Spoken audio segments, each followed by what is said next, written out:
ఏమండి ఇంకో 2 రోజులు నా బర్త్డే వస్తుంది, గుర్తుందా? ఇంకో 2 రోజుల్లో కరెంట్ బిల్లు కట్టాలి, అది గుర్తుందా? నా బర్త్డేకి ప్రేమగా గోల్డ్ చైన్ తీసిస్తారండి. లేదండి, మనం కుదగబెట్టిన బంగారు చైన్ బయటకు తీసుకొస్తానండి.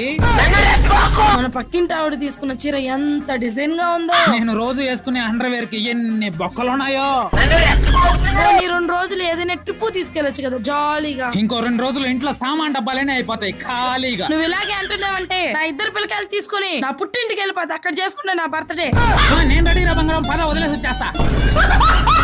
Sir post. ఏంటండి ఈ కాగితాలు? ఇదే హెల్త్ ఇన్సూరెన్స్ చేయించిన లేవే దాని కాగితాలు. నా బర్త్డే అయితే గుర్తుండదు కానీ ఇన్సూరెన్స్ మాత్రం బాగా గుర్తుంటాయి. ఏం చేయనే, నీ బర్త్డే చేశానంటే 1 రోజులో అయిపోద్ది. అదే ఇన్సూరెన్స్ తీసుకున్నానంటే సంవత్సరం పాటు నా గుండెల మీద చేతులు వేసుకుని నిద్రపోవచ్చు. అవునండి, నాలా ఫ్యామిలీ కోసం ఆలోచించే ప్రతి ఒక్కరికి చెప్తున్నాను, మీ ఫ్యామిలీ కోసం ఖచ్చితంగా ఒక హెల్త్ ఇన్సూరెన్స్ అయితే తీసి పెట్టుకోండి. ఎందుకంటే మనకి ఏదైనా ఆరోగ్య సమస్యలు వచ్చినా లేదా అనుకోకుండా ఏదైనా యాక్సిడెంట్ జరిగినా ఒక్కసారిగా లక్షలు ఖర్చు పెట్టాల్సిన పరిస్థితి వచ్చినప్పుడు